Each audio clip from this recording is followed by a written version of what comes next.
So thank you to Sabine Hänsgen, who gave me so many ideas of what to talk about with Georg Witte,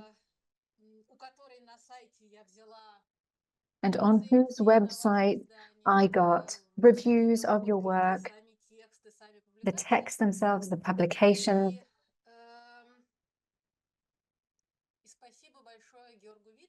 Thank you to Georg Witte for this conversation, for the possibility of this conversation, and for the video, and for the opportunity to ask about how this video was made, how you met, how it was received in Germany. Am I right in understanding that this was 1984? Or am I wrong? Good day. Thank you so much for inviting me. I'm so glad to be a part of this. So this 1984 was the year when we recorded this, 1984, 1985. And as far as I remember, this was the end of 84, beginning of 85.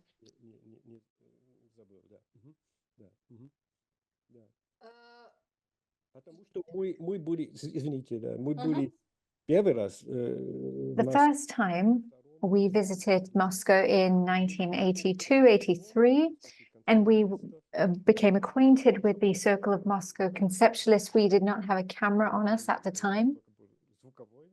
We only had an audio recorder, a voice recorder.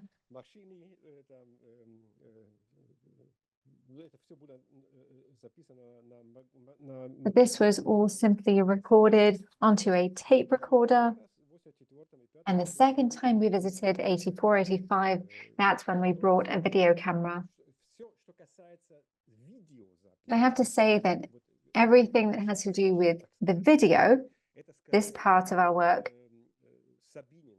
this here credit goes to Sabine, because she was the one who got the video camera. How did you get the idea of recording this? Because your first book was out in 1984. It was the House of Culture. It came out in Germany. In German. It was about Moscow poetry, culture, and like performance art.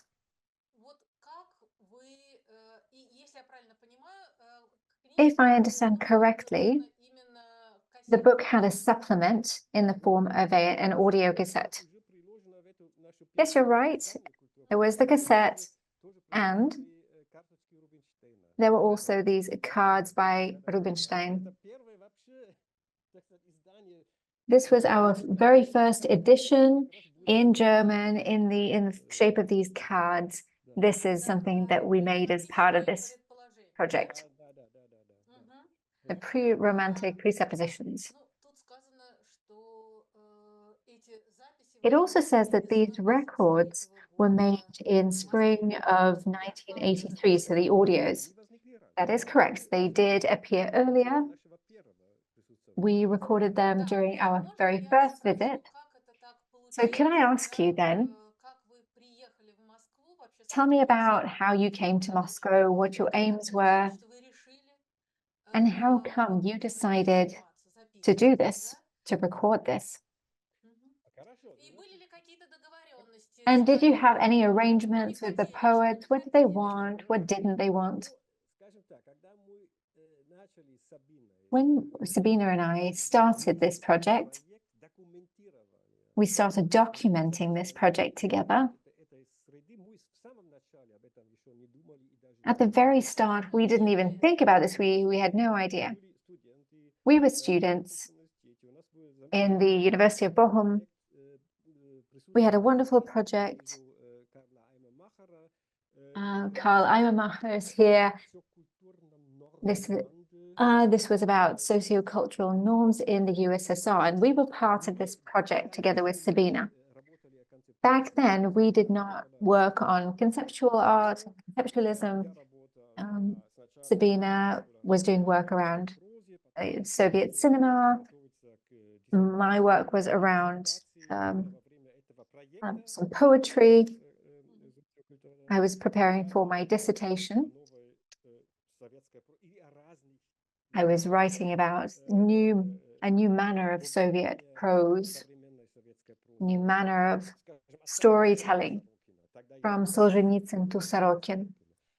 His name was yet unknown at the time. This was the agenda that we had during our first visit to Moscow.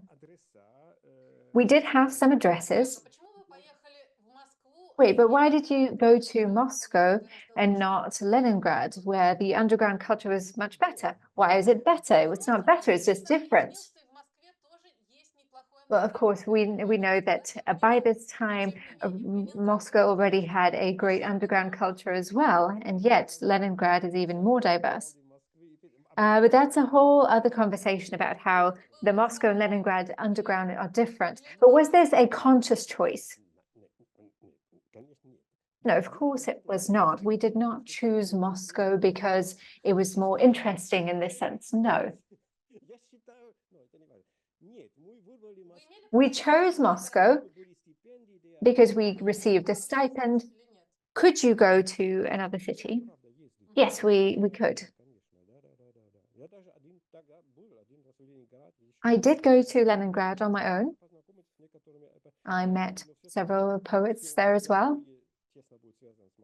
But I have more close ties with Moscow and the Moscow circles. Later on, of course,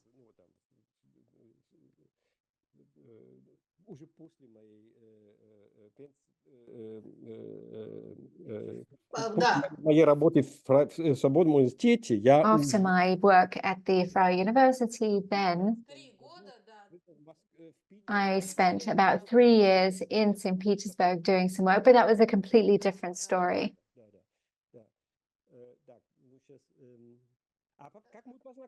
So how did we meet? That was your question. We had some contact through our teachers, through our professors, Hans Günther, who worked in Bochum back in the day, and in Bielefeld. We had some addresses of artists like Vadim Sidor, Edward Steinberg, Vladimir Ankelevsky. These were our first acquaintances. We regularly visited and realized that this was great, but it's not quite what we wanted to get. We realized that there are also other artists. Maybe this is a generational issue.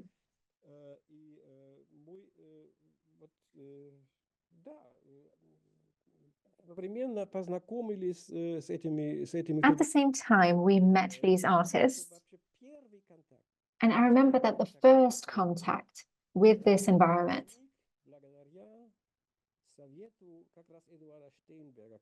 occurred with the help of Edward Steinberg. I might say that, there are these young artists that make these exhibitions. Maybe you might be interested, is what he said. And we went there. So we met some very young artists who were very young at the time.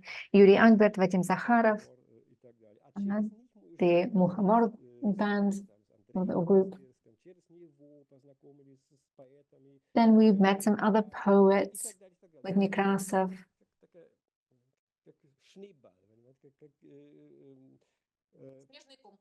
It was like a snowball.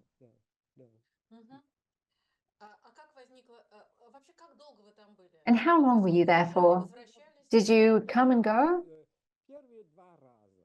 The first couple of times, we spent about a year. The first time was 10 months, the other, it was 11 months. That was 82 and 83. Then we came back to Bochum, and then 1 year later, we made another trip in 84, 85. So these were our main times, our main periods of work. Of course, after that time, we were in Moscow, in Russia regularly. So these were quite substantial amounts of times. How did you come by the idea of these two publications, of these two editions, the House of Culture, the Palace of Culture, and the video that we started with this morning? It's from a DVD of a re-edition, a 2021 edition. Because the first time it was published was 1985, is that correct? Not quite. The first edition, the Palace of Culture, was published in 1984. That's not this one, but the different one. It was based on the audio and our translations of these audios. But we realized that this was not enough, because it was a kind of environment. It was like very theatrical. Performance art played a huge role in their lives and in their work. They were all about reading their poetry. So we realized that we had to do something in that direction. We had to have an audio cassette.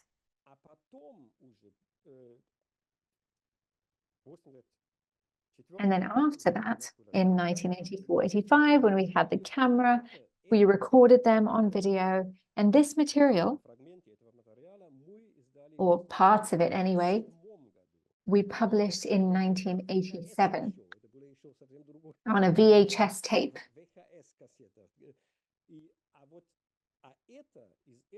With this edition that you're holding in your hands, this appeared a year later. This was an even more extended version of it. So the VHS tape was connected to a project of the Bern Kunstmuseum, where there was a huge exhibition of Kabakov.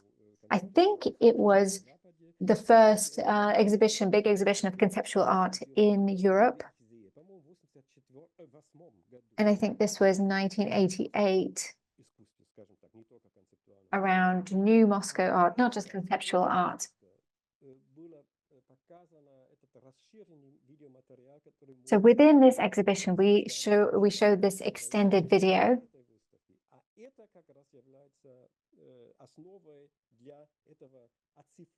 And this is the foundation for the digitized version that you were holding up. This is our final edition. How were these recordings received? Who knew about them except for the people who knew about them? Were they disseminated in some way? Were there people on these recordings? Was it just a camera? Or was it just a performance? It depends. This was not peculiar to our material only. This was peculiar to all the materials that were published in Europe. The question always remains, how is it disseminated in these underground circles? And of course, it was disseminated.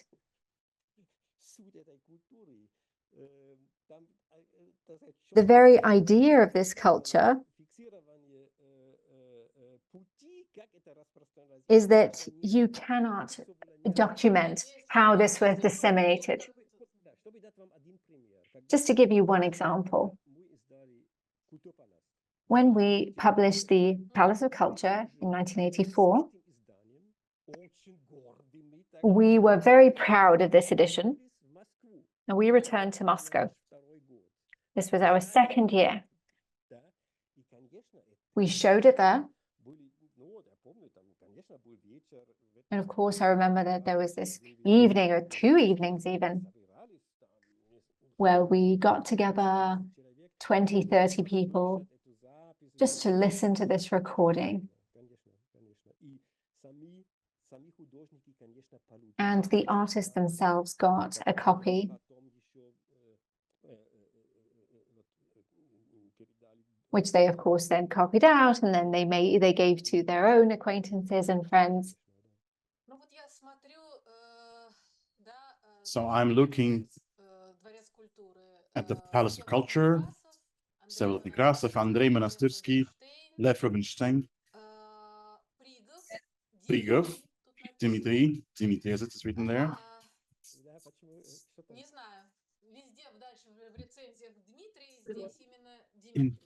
Dmitri, it's written there. In all the reviews, it's his Dmitri, but D, but probably German D came here.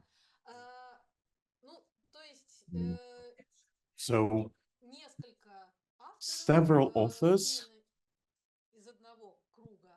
from one circle, from one group. Do you remember how you met Rubinstein, how you agreed what to record? Yes. I'm almost certain how I met with each of them, each of the poets. Maybe not every single of them. That was, as I already said, that was. You can generalize this question, actually. I think it refers not just to this circle, but it was just a kind of a pattern and normal process of evolution of the inner tendencies of the in the society, starting with the romantic period or even earlier. There are periods when society, with this tendency, with these groups, are flourishing, when they're young. This is a young phenomenon, and this is a very open something. And we met them when this circle was flourishing, and they were very open. Within the 3 months, we met with over 30 persons, because we met them. They were happy and proud to introduce us to their friends and so on. And I told them, because it's all started with the exhibition of young artists, where there's a Harov took us to Monastyrsky and so on. And Monastyrsky called him, he saw as late poet Igor Kurin, though he was not a member of the conceptualist circle, but because he was from an older generation, from another circle. But he asked us, do you want to maybe you want to visit him together? And that was the spirit that was in the air there. Afterwards, when any artistic tendency or school becomes a settled school, where it is in something established and famous, it becomes kind of canonized, and there they close their borders. If you went today to Moscow and met the older generation of that circle, they would probably not introduce you to other members of the circle. I think this is a normal process, a normal tendency of the development of artistic milieu and circles. So particularly with Rubinstein, it went this way. There was a very important for that time, and a very important evening, a very important night. It was called a night of young poetry. You know, young in Soviet terms. Of course, there were the poets who were 35 or even 40, but that counted as a night of young poetry. It's a semi-official evening in the central house of the workers of art, CDRI. That was an evening where two kind of competing poetic groups were introduced: the conceptualists and it's called metaphorists or better metaphorists. The host of the evening was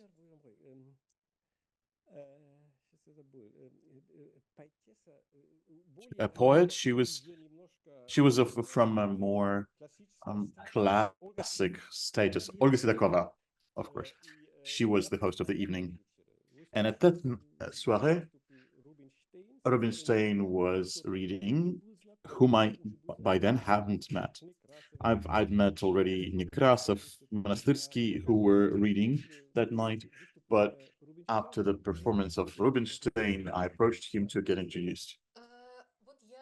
So I'm looking now at the reviews. The reviews on your first edition called Palace of Culture. There, in particular, there's a list of names. Vsevolod Nekrasov, Andrei Monastyrsky, Nikita Alexeyev, Dmitri Prigov, Natalia Balagafanas. Then some names sporadically had appeared in the Freedom is Freedom anthology in the 1975, in the 1983,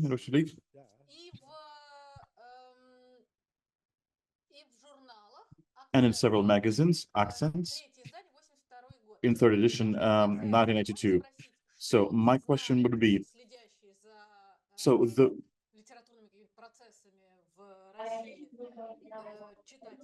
a reader in Germany who followed Russian literary process, a very specific reader, probably researchers, what by then did they know when you published this book?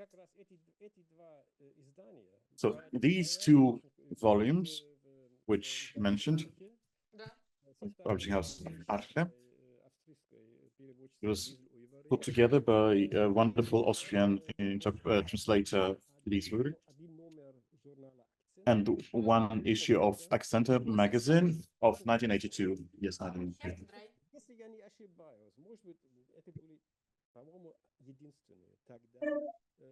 If I'm not mistaken, that was the only case when a German reader got access to conceptualists from Russia. But at least she included more than just conceptualists. She probably included Sapir, Shatunovsky, young, by then, Eduard Limonov.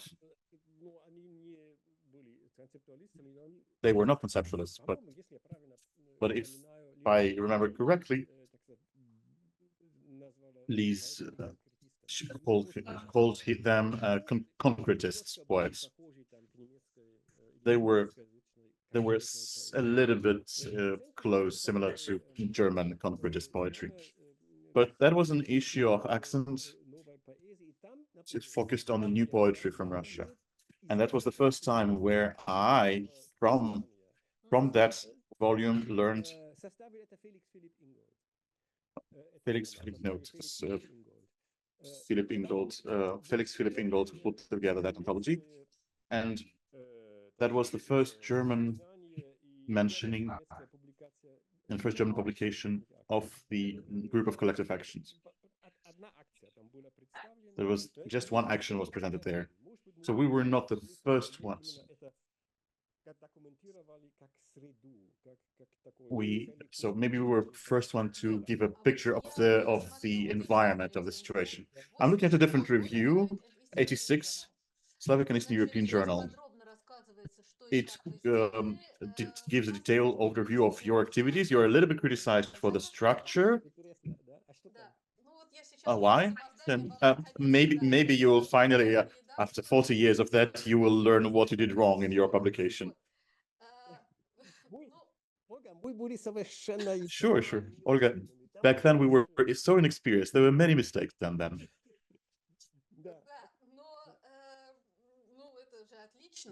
But that's great, because if you prepare such a publication according to all the rules of textology, you would not have achieved anything in that timeline. So, but my question is, there is a paragraph devoted to each of the authors, Nekrasov, Rubinstein, Prigov. So my question is, it's a ruthless question or tactless question, as many of my questions. Can you say that these authors from the same circle and authors from the same publication, that they were received differently? That the reception was different for them? Yes. That someone was more interesting, someone was more well received, or people were reviewing the whole publication, the whole circle. Interesting question. I think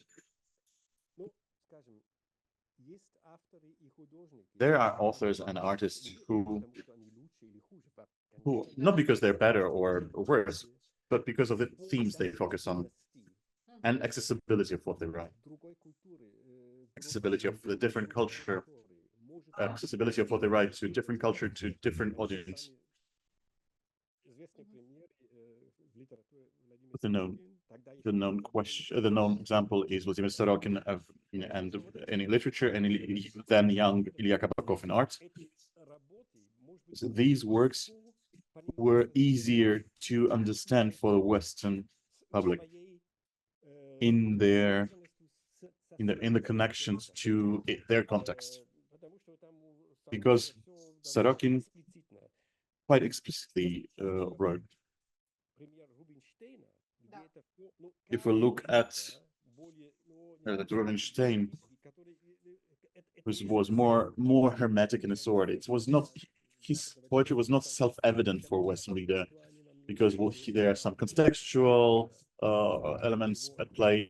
For example, he had his most known cycle, Mama Miloramo, so Mom wash a cleaned frame. That text is full of connotation and references to the phrases, very well understandable for the Soviet reader.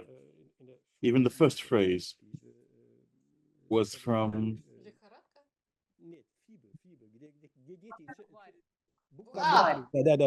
so the first phrase was coming from a children's textbook, from the book children use to learn the alphabet. So of course it's hard to convey such texts, making them accessible to Western readers. Probably because Sorokin and Kabakov became so known, and so perhaps the difference is precisely because of that. So the cards made their authors stand out. How to even translate Rubinstein? How do you translate Rubinstein?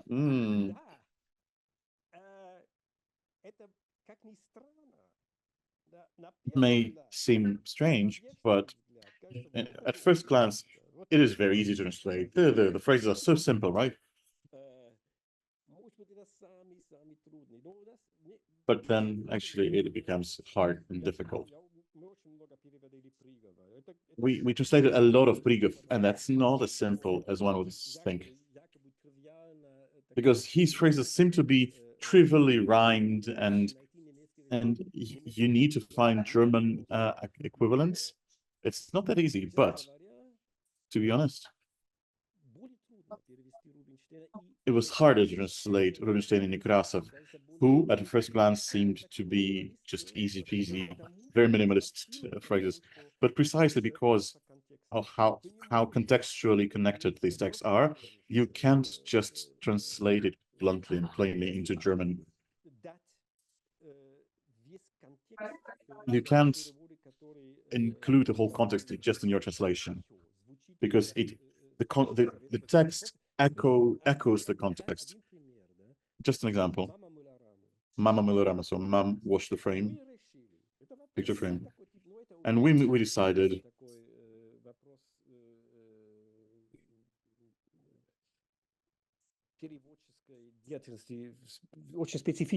it's a very specific and very textual, a very, very concrete, detailed question for an translator. How do you translate this? Literally, Mom washed the frame, or you take an equivalent from a German alphabet. Maybe other translators would have made a different choice.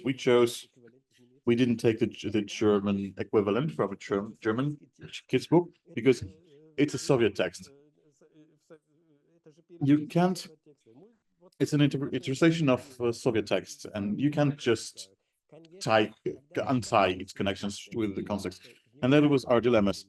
And then, of course, when Rubinstein starts reading his poetry, when he starts reading out, the Russian public, of course, understood on the go all the references, like Mom washed the frame.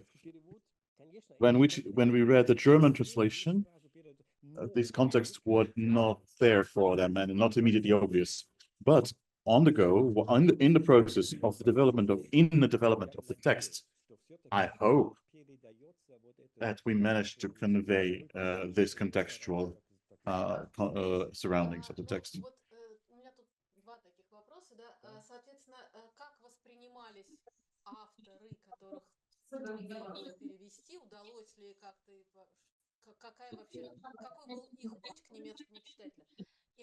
My question was, what was the path, what was the way from the publication to the German reader? How did it make its way?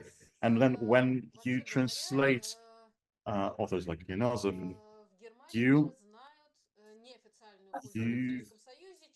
it was known that the unofficial culture of Russia, of Soviet Russia, was known in Germany because there were books about Soviet dissidents. Some of the dissidents already immigrated and arrived, and there were protests supporting Bukovsky and so on. So how were the authors received? Those authors who declared their apolitical status, or presumed or alleged apoliticness. Of course, these authors are perceived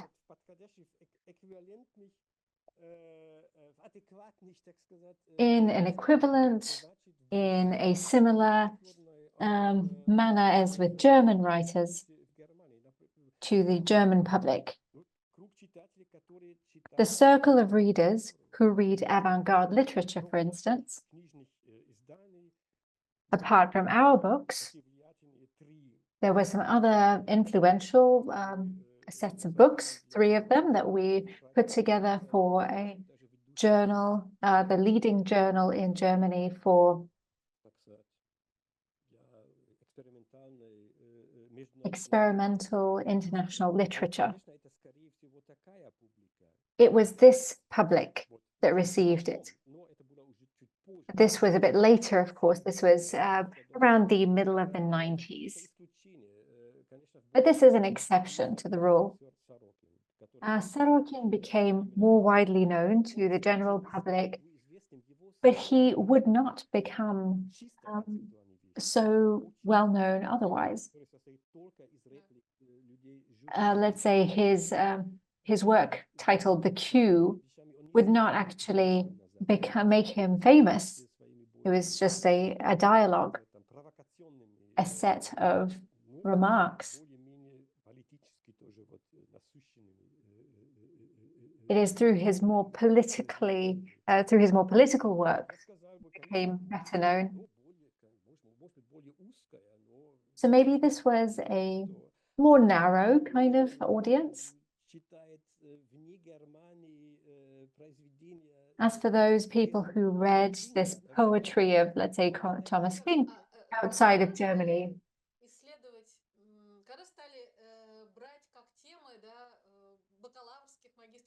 when did people start taking this as a topic for their bachelor's or master's thesis?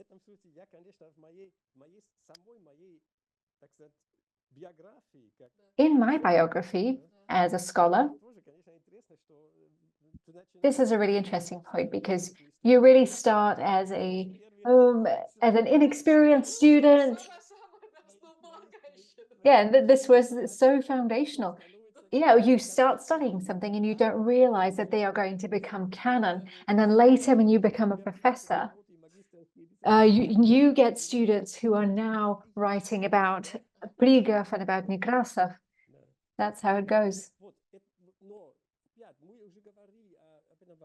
But again, we have already touched upon this. For a very long time, I've been interested in something becoming canon,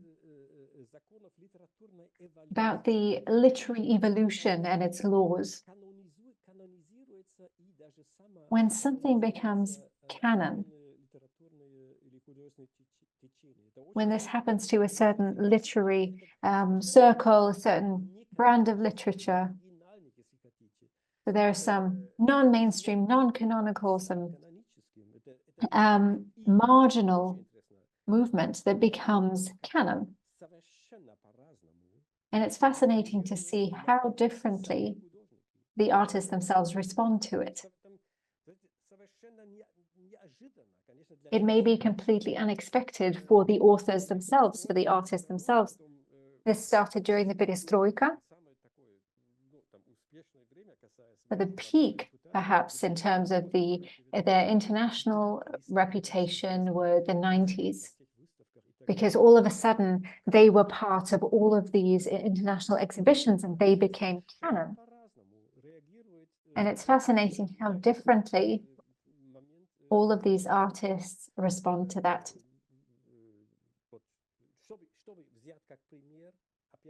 One example I could give is Lev Rubinstein. I think he was very consistent. He realized that it was a completely new era, completely new conditions, both in the literary world and with the public. And he realized that now it may not be the time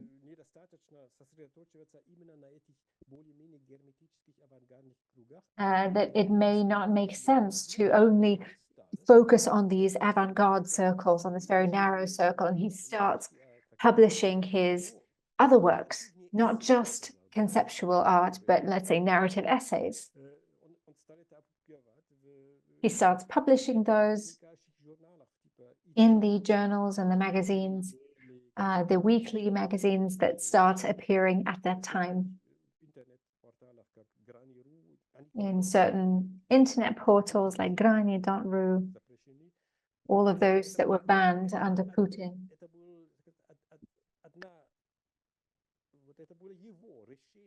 But this was his decision, his response to this new situation, his choice as to how to behave and how to present himself, what model to present. Because other artists did differently. Let's say Monastyrsky became completely inaccessible. He went into sort of internal immigration. So they employed very different strategies. When we talk about this strategy, we're kind of jumping from the first edition to the last one with Susanna Stretling, your translation. Do you have to do with this change of strategy there? Could you tell us more about it? I think it's a wonderful book.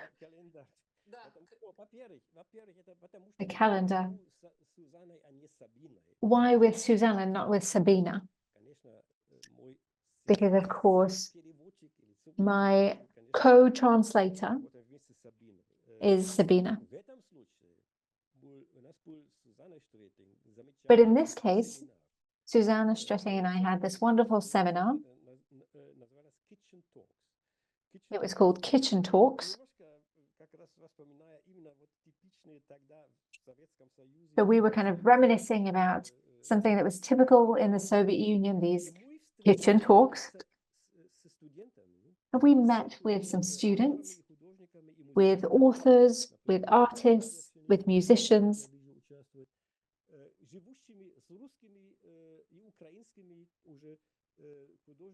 Who were living alongside, Russian and Ukrainian authors and artists in Berlin. So we went to their workshops and had a chat with them. And within the framework of this seminar, it just so happened that in that same year, Lev Rubinstein came to Berlin. And we put together an evening. For him, it was not quite a kitchen talk, of course. You may know this, in Berlin, there's the Panda platform. But this was kind of part of our seminar. As a result of this, we thought maybe we should do something together with the students and translate this book.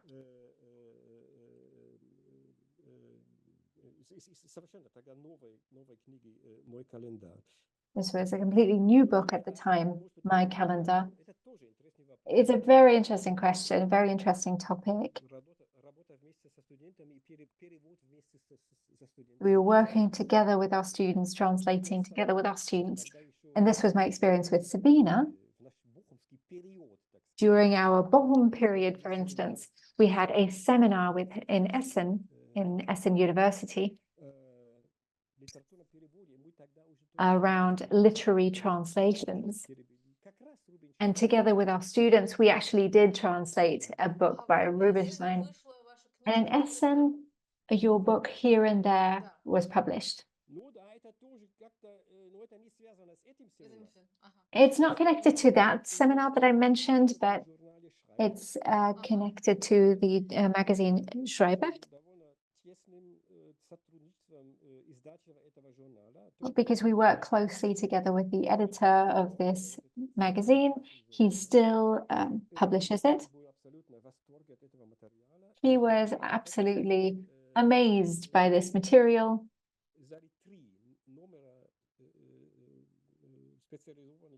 And we published 3 issues around that topic, around Moscow conceptual literature. And this is what gave rise to the idea of organizing the project called Here and There.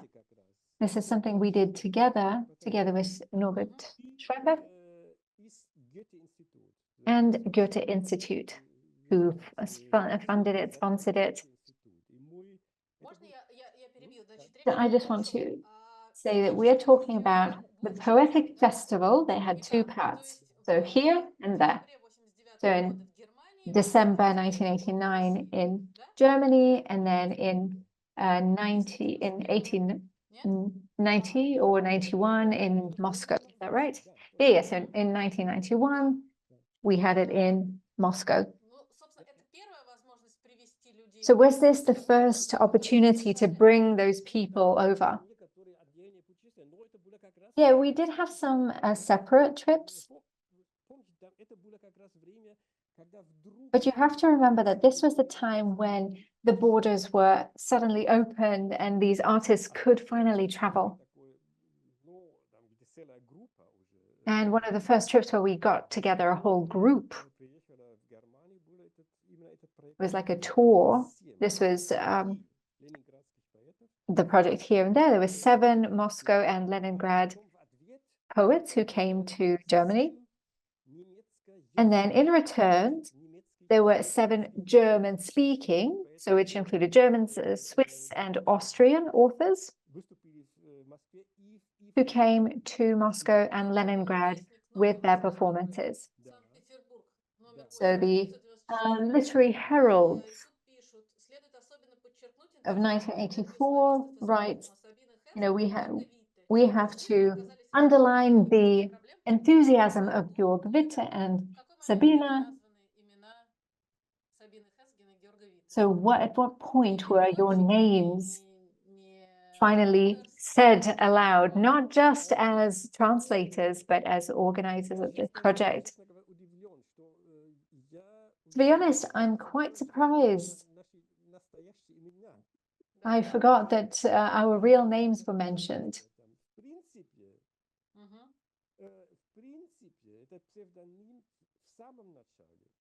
This, at the very, very beginning, this was just a practical issue that we needed to have our visa, to get our visa. Our Moscow friends recommended that we don't actually use our real names when we publish this, because you might be denied a visa.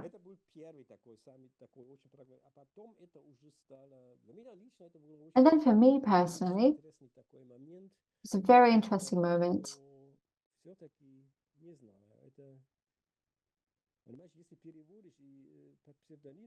Because if you translate under a pseudonym and then you publish such a work as a pseudonym, well, of course, I don't want to be dealing in mythology now, but it's like you're creating a different character. Maybe, like Abram Terz, but maybe back in the day, for me personally,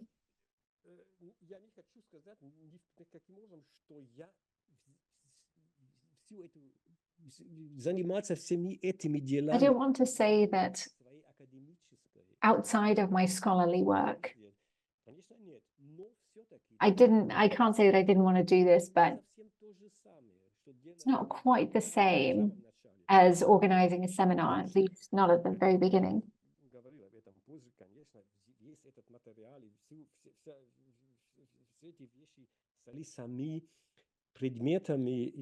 Of course, all of these things became the subject of my scholarly activities,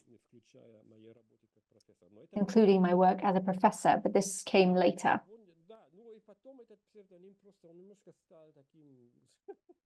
Also, this pseudonym took on a life of its own, really.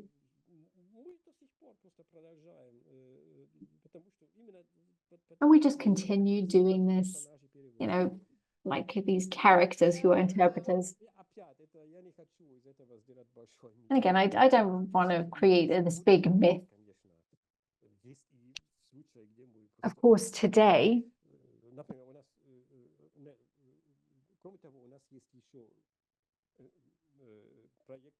we have other projects that we don't do together.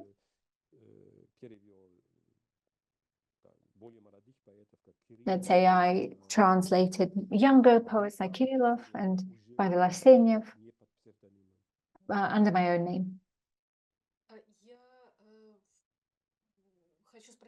I want to ask you this. Well, I wanted to ask the audience, do we have any questions, comments? So, because we've been talking for a very long time, so if you do have any questions, comments, please, you can raise your hand virtually, you can write something in the chat, or you can just unmute and speak. So please join into this conversation. Yeah, it's a bit sad that we don't have many cameras switched on today, so please do join.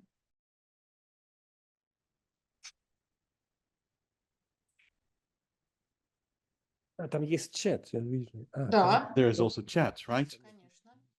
Yes, of course, it is.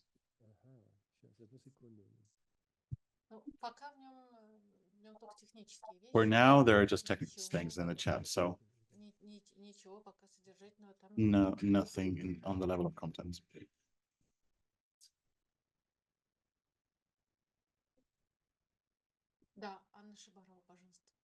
Yes, Anna Shibaro, the floor is yours. Hello. Yes, hello. Thank you, Georg. Thank you, Ola. I had a question. Do you understand it correctly that when you started in the early 80s, the practical aspects of the practical translation work and a research academic work were two separate extreme opposites ends of the spectrum of your work and activities that very rarely intersected. So you wrote your dissertation. Sabine was working on the cinema, on the movies. So you were focused on the rural prose, and then at the same time you had this practical work of translation. How exotic and unusual was that for the German and Western Slavic studies back then, and how these two worlds interacted, the practical literary translation work and the world of academia? I wouldn't say that those two worlds were completely separate from each other. Yes, there was the seminary in Essen. Yes, I would say that, of course, when we began this work, this was outside our then main academic focus. We just had two dissertation projects. Sabine was focused on the film, and I on the contemporary prose. They were kind of in parallel. They were not completely separate, but they were close to each other. But I already mentioned the project in Bochum. I'm not sure how to translate it into Russian, but about social and cultural shift of norms in the Soviet Union. And I remember that when we came back from Moscow, we presented our material at that seminar in Bochum, and that was the first core of presenting this material to the academic circles. And quite soon after that, we were invited.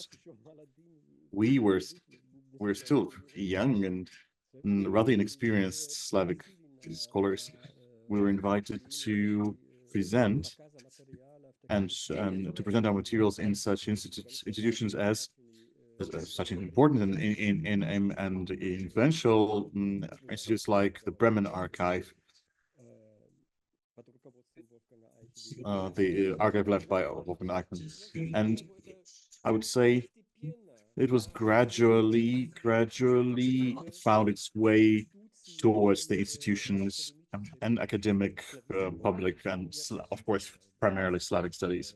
That's what I would say. Yes, that's what my response. Thank you. Matthias Schwarz. Thank you. Thank you very much. It's very interesting.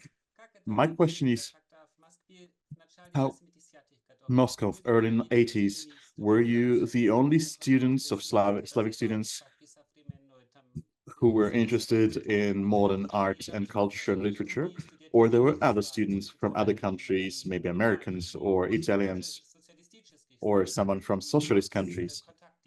Did you have any contacts with others? Great question. And it's not biographical anecdotal data, but more it's an important, essentially important question, because it relates to the reception. We were the only German scholars who recorded, who systemically focused on documenting those processes. But we, of course, were not the only ones. There were others, sure, not so many. There were one Canadian who later on disappeared from the horizon. But there were also the then unknown and young Slavic scholar from the US, Gerald Janicek, who had a much more developed, technical equipment or whatever.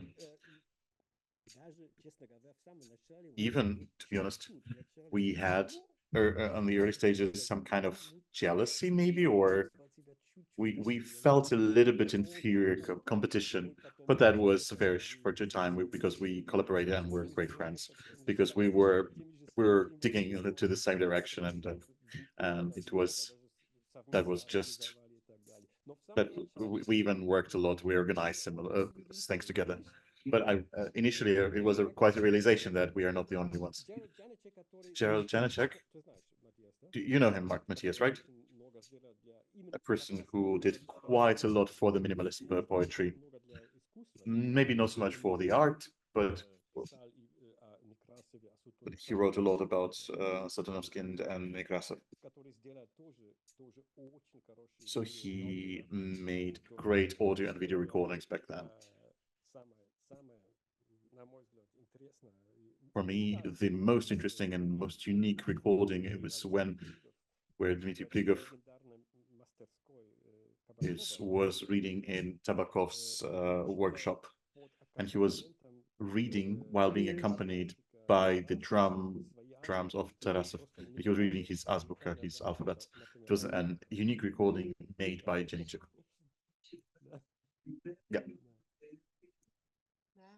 Да, но это, да. То знаете, да, Yes. да, тоже еще, там были еще одна девушка из Франции, я, к There сожалению. was a girl from France.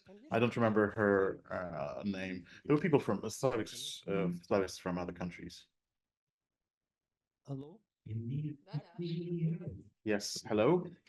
Hey, yes, I just wanted to broaden the response a little bit, the response to Mr. Schwartz's question. First of all, why in the 70s and the 80s there was this interest toward Russian unofficial culture, underground culture? Because it stemmed from accidental meetings and encounters and contacts. It's German scholars and students, Austrian, British, and others. And so quite a few people were connected who connected, who met, who exchanged views at conferences. For example, in England, there was a circle called No Formalists, and of course they were doing more or less literary theoretical questions or historical questions, but based on that, then they produced materials for further cultural development. So, or in Poland,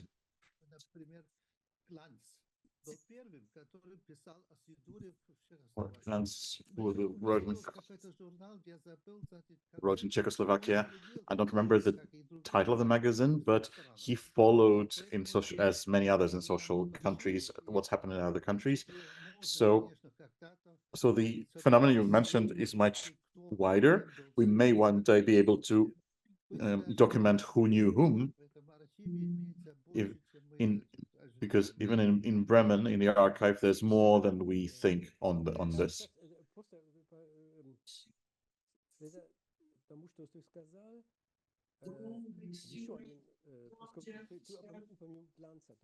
You mentioned Thomas Glantz from Czechoslovakia. That was, it's a serious question.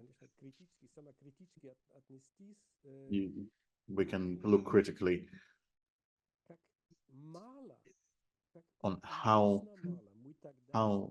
low was the level of our awareness and knowledge about the unofficial and underground art and conceptual art in other countries of Eastern Europe. I was barely aware of anything. I knew something of the things developing. Thomas Glantz and Sabine Hänsgen, they had a project in Zurich on poetry and performance in Eastern Europe, not just in Russia, and that was the interesting question. How our views of conceptual poetry was so Russocentric, or at least how little did we know of the things that happened at the same time, or even earlier than in Moscow, in St. Petersburg and Leningrad, sorry, Yugoslavia, Belgrade, Poland, Hungary. That's very interesting. So if we're talking about reception, from today's point of view, this is a very important question.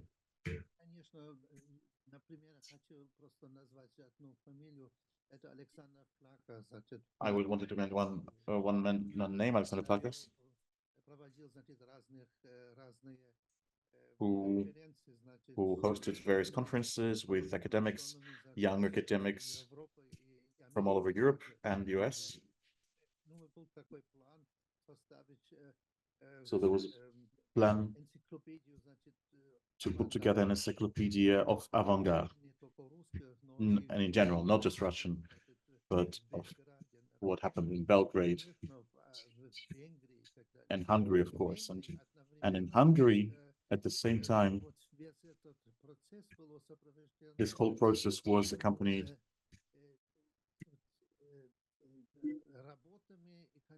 with the work, with the conferences on theoretical processing of not just Russian literature, but literature in general, and the art in general, and the avant-garde on the whole, and its processes. So the circle was much broader, and it should be, with this connection should be observed and mentioned. You and Sabine focused on a particular circle, but there were other circles. But since there were scientists and scholars who were interested in other circles, there were some of these circles who had no access to the public, and that's a whole huge question. If the question, so the time has passed and they go into oblivion, and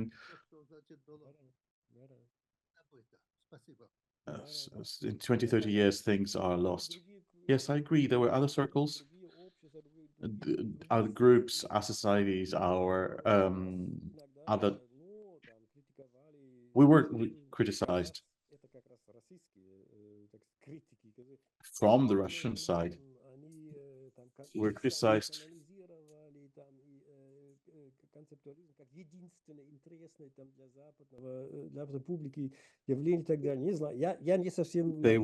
we were accused of singling out the conceptualists. We didn't have the ambition to document the whole modern Russian literature.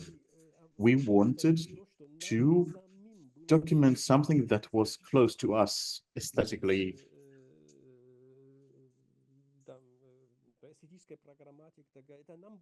And on a program way, it was close to us, and that's why we focused on it. And that's why we documented it. There was a circle of meta-realists and other poetical circles that were there at the time. Maybe an interesting phenomenon that from that time is that those who focused on the development of culture, and they were those who went out of those narrow borders and limitations of their own discipline. So they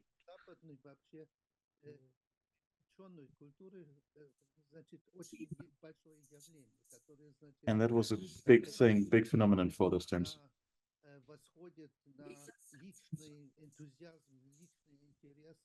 Of course, it was connected to personal enthusiasm and coming from bottom up.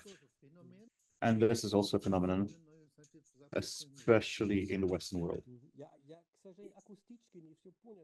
I missed some of the things you said, but because there were some breaks.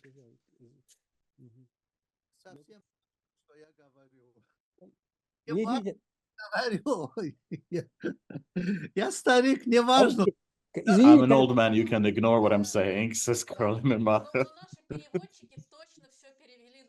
Our interpreters, Olga expresses the hope that the interpreters have interpreted everything. I'm sorry, that was not the case. But I wanted to add something on the diversity of circles there.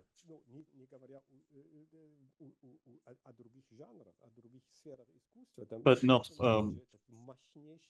mentioning other genres and other art disciplines. There was a very strong movement in music.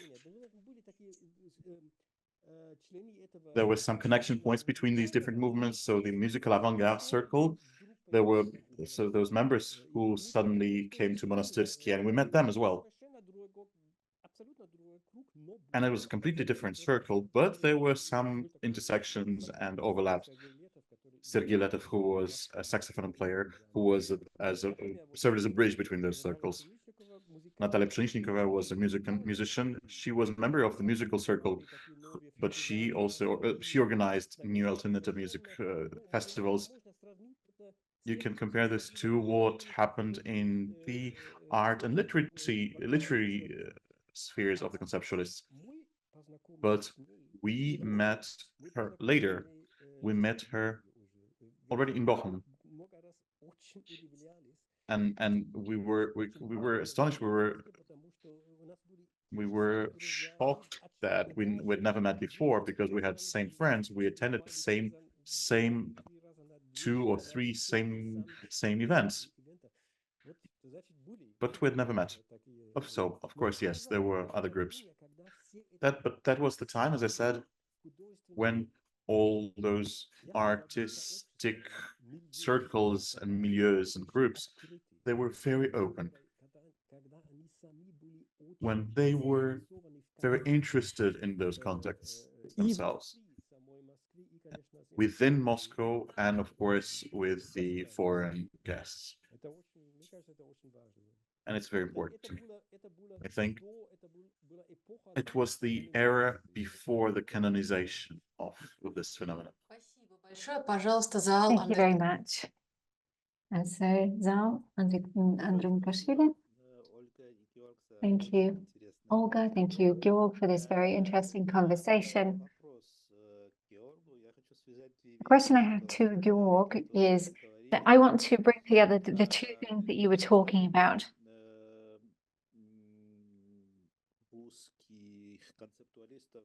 You talked about the kind of narrow conceptual art brought into the broader spectrum of the Eastern European circles, the Eastern European audience. And my question to you is, did they themselves, the artists, have information about their Eastern European colleagues? Or was their evolution, the literary evolution, only within the Russian literary circles? This is a really interesting question.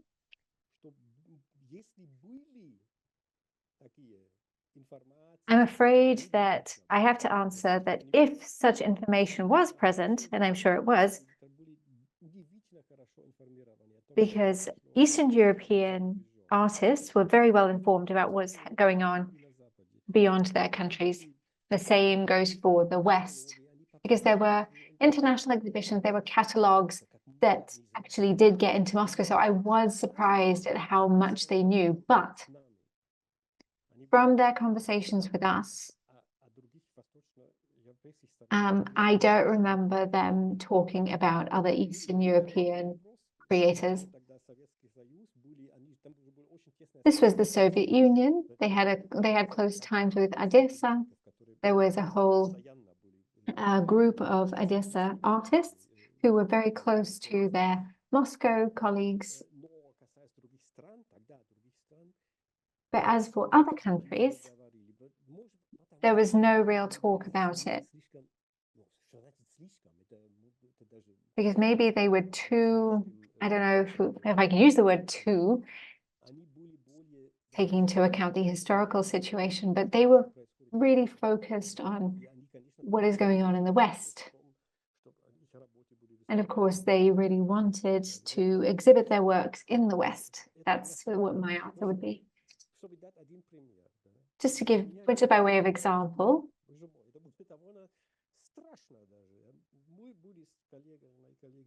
my colleagues and I, with Susanna,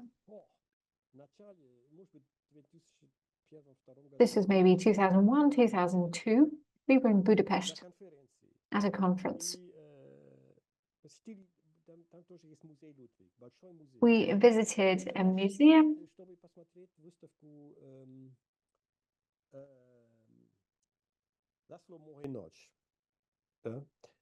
We wanted to go and see an exhibition there, not knowing that at the same time in the same museum there was another big exhibition of a former Yugoslav artist. And I had never even heard his name. So that exhibition was really eye-opening, a very teachable moment for me, because I realized that I was blind. Because I saw that there was such richness in the 70s, in 73 and 74, Monastyrsky, Alexeyev,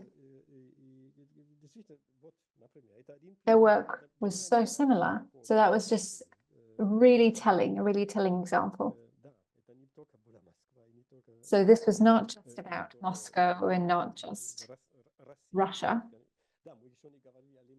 We didn't talk about Leningrad, right? But that's a whole other story.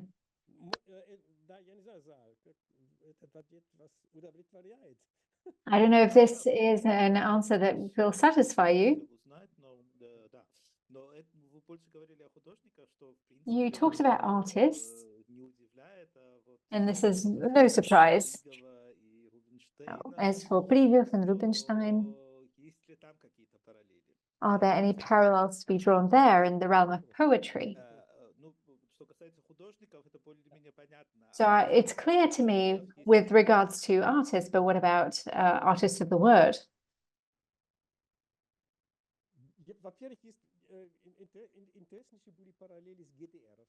So there was a very interesting parallel between them and East Germany.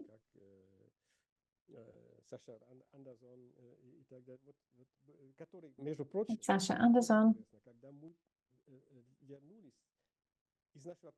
When we came back from our first trip, our first year, when we came back to Berlin, we went through Berlin to Bochum. Through a friend, we visited the East Berlin circle because they had heard of us. They knew that we were professors of, we were doing Slavic studies. And we came to East Berlin to meet the circle. So Sascha Anderson.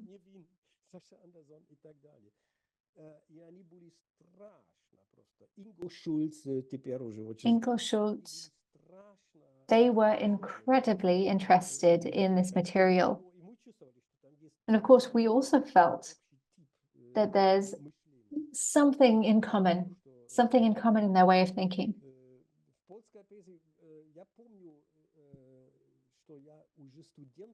I remember that back when I was a student at Bochum, we visited Poland. There was a summer school in Wrocław.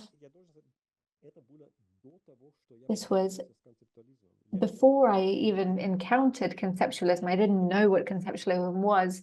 That was 1980. And we also met some young poets. And now in retrospect, I realized that there were quite a few there, and we could have established some contacts there.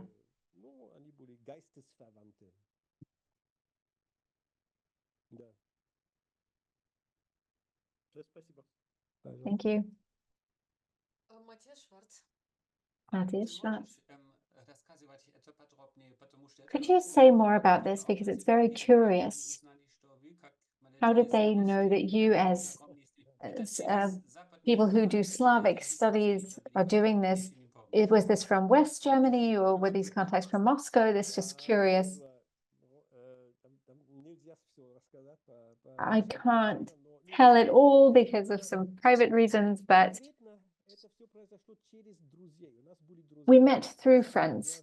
We had some close friends in Berlin who were friends with those artists, and they were the ones who told them about us. And that's when they asked them to get us in touch. So as always, it's done through some personal contacts.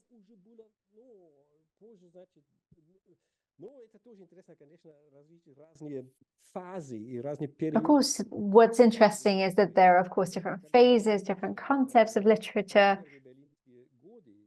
With Natasha, during our first Berlin years, we organized some events, maybe 3 times in our homes. It was like a literary salon, an evening for poets.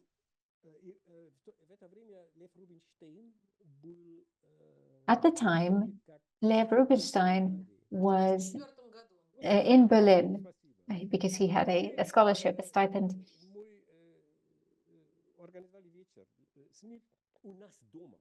So we organized an evening in our home.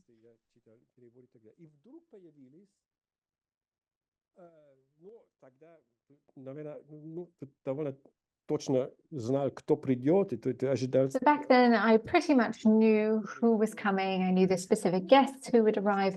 And then suddenly, 2 completely unfamiliar guys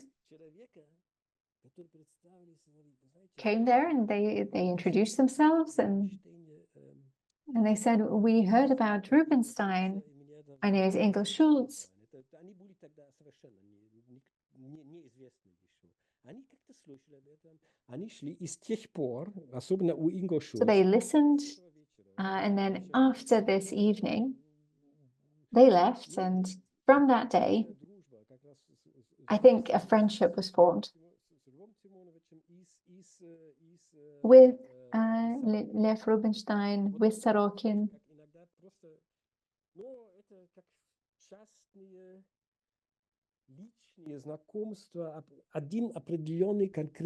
So these personal contacts, this particular event can give rise to something great.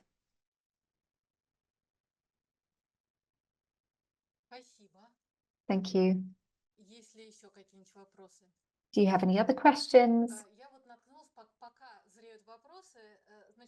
As you are getting ready with your questions, I want to say that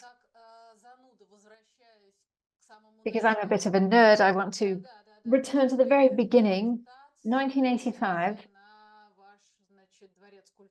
There's a review on your Palace of Culture.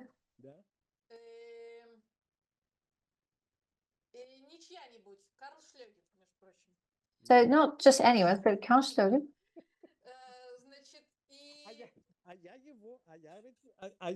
Sorry за такой сейчас анекдотический такой. А после того, как я сдал магистерский экзамен, еще не After I passed my master's exams, when I was not sure whether I would write a dissertation or not, I started doing like radio reviews. And my very first review was Karl Schlöger's book. That was my first review. So he noticed you, he kind of gave you his blessing. He writes that what you can hear on this cassette is something completely new,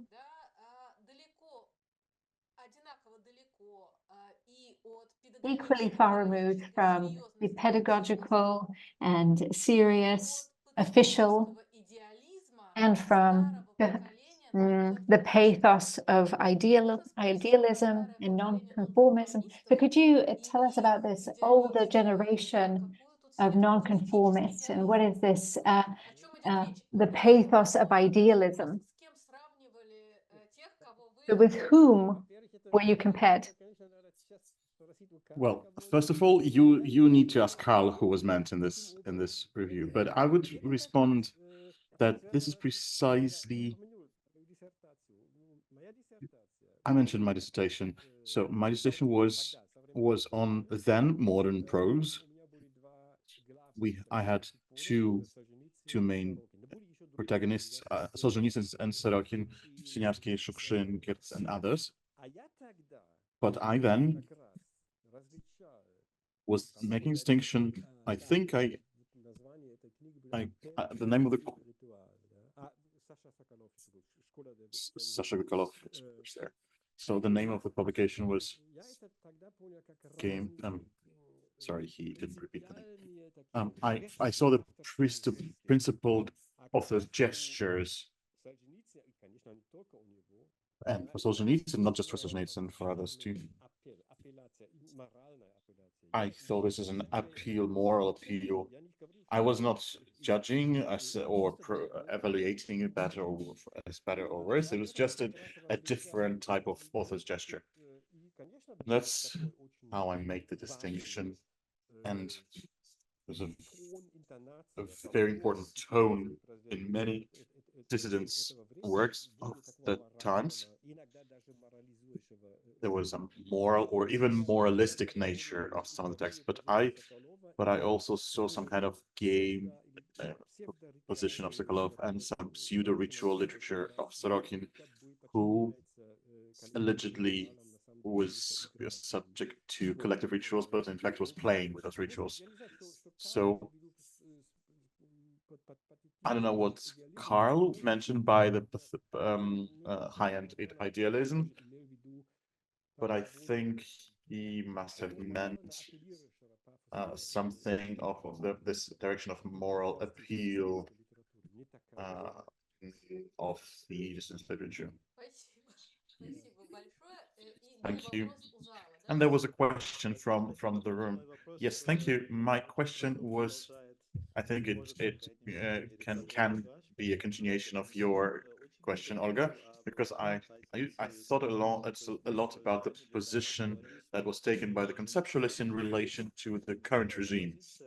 And for me, this position among all the dissidents discourse seemed to be the most adequate and the most healthy and non-pathetic. I mean, Sorokin, Vadim Zakharov, Lev Rubinstein, Prigov was already Prigov already left us. So I tried to explain this, and maybe I will refer this question to you, Georg.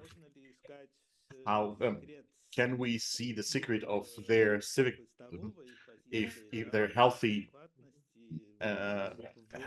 civil position in the immunity they developed in the Soviet time and in the differences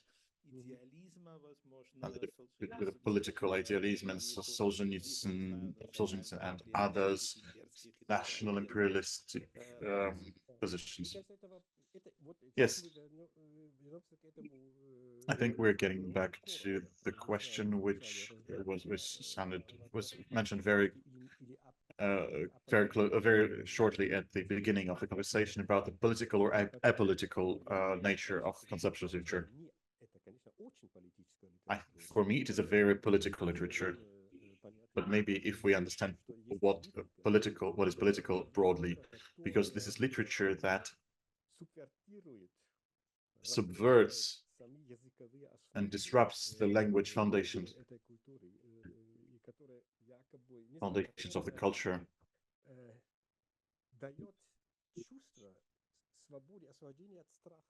It gives us it lets us be free from fear. And for example, Yakubakov, who was a master of this brilliant examples and short stories, and he said, I just compare my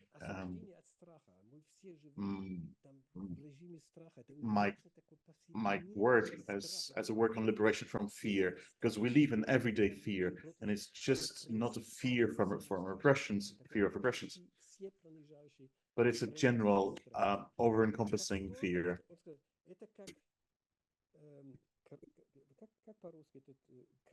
How do you see in Russian? Sprut. And then when the sprut,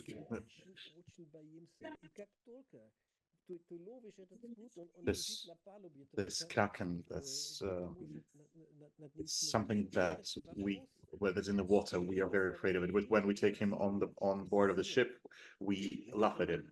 So I think it's a liberation through laughter. And the comic effect was very important for all the international conceptualism, not just in Russia. And I think it's a very political factor, very important political factor. That's one thing.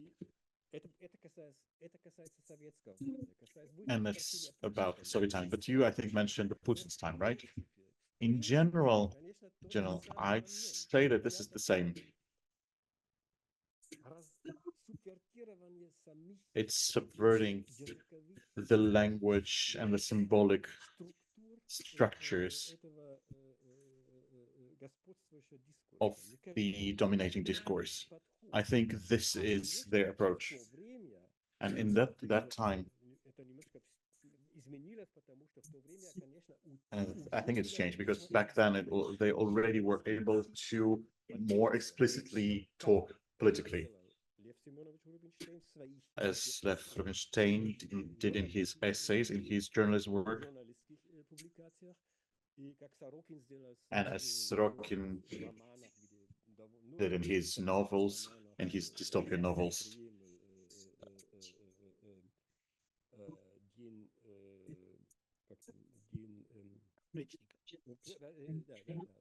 Preaching stage.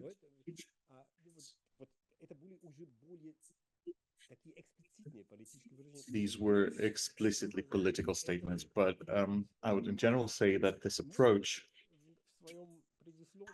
in our foreword for this publication that Olga showed us, it was said semiotics from within.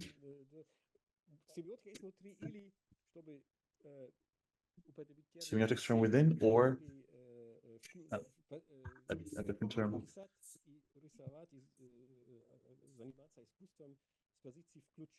To do art, literature from a position of involved observer. I am a member of that culture. I'm part of that culture. I'm not a genius floating above this culture, but I'm within the culture and I observe. And I'm not just observing, but I'm actually liberating from the terror, and not in the last way through laughter. I think that's my answer to your question. Thank you so much.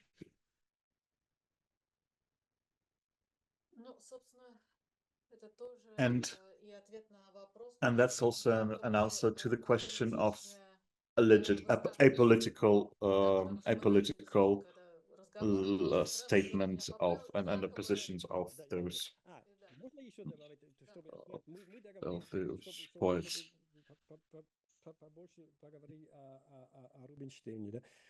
We wanted to talk more about Rubinstein.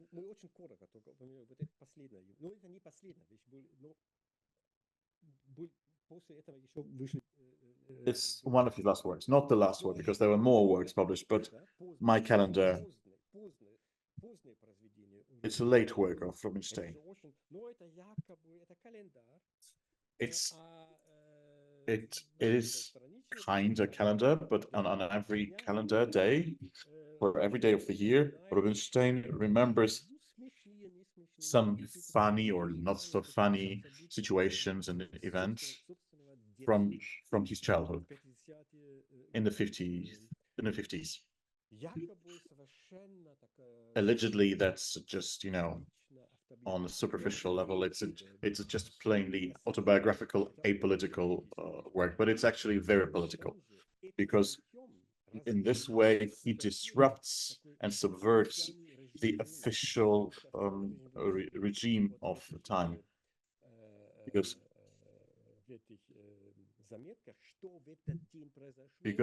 officially on that day in history, what happened, it's an event from a big level, high levels of history, but he literally subverts underneath those high-end events in those times. He shows what was flowing underneath that. Under that surface, there were these fragments of his own personal time, and I think it's the same principle. Through the confrontation with the official world, with the official regime of the time, through this confrontation, self-confrontation, you liberate your own narrative, your personal narrative. And I have to liberate this narrative from the official regime of the time. It sounds as if it's apolitical, but for me, it's clearly very political. Thank you. We are going beyond the time limits we have today, and I want to say thank you for our interpreters who can't follow us today anymore. But if you have more questions or objections or complimentary comments, please say so.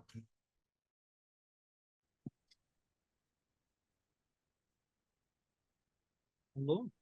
Да-да. Что? Я хочу более или менее в конце еще добавить маленький анекдот насчет, значит, внутреннего наблюдателя. Я не имею вот такого наблюдателя внутри текста, который скрывается, но который явно чувствуется. Вот насчет, значит, этого сборника «Культурпаласт», вот что, следующее. Когда я и с моей женой попали к Талочкину, Там, да. такой коллекционер и документарист официального, неофициального, значит, искусства. Первый вопрос. Мы еще не вошли в СУЗ. Какие люди стоят за этим домом, за изданием? Мы, конечно, знали, но скрывали, конечно. Но интересно, каким образом он так быстро смог, кстати, получить этот сборник и почему вот Ну, так, да. кто был кто? Да, это вопрос, который уже, который Ольга тоже уже задала, вопрос внутри советского, так сказать, распространения этого материала. Вот это, опять-таки, это не, как во всех других, как у всех других материалов неофициального характера, они просто распространялись путем этих самиздатских знакомств. И в случае Талочкин это очень, мне кажется, Талочкин же был как раз таким, он же был коллекционером, он просто был знаком со всеми с неофициальными художниками. И, конечно, он очень быстро, наверное, получил этот сборник. Конечно. Через кого, от кого, я не знаю, но да, конечно. Он же был сам член этой андерграундной среды в более широком смысле. Он не в узко-концептуалистском смысле. Да. Но Талочкин Карл, как ты помнишь, это...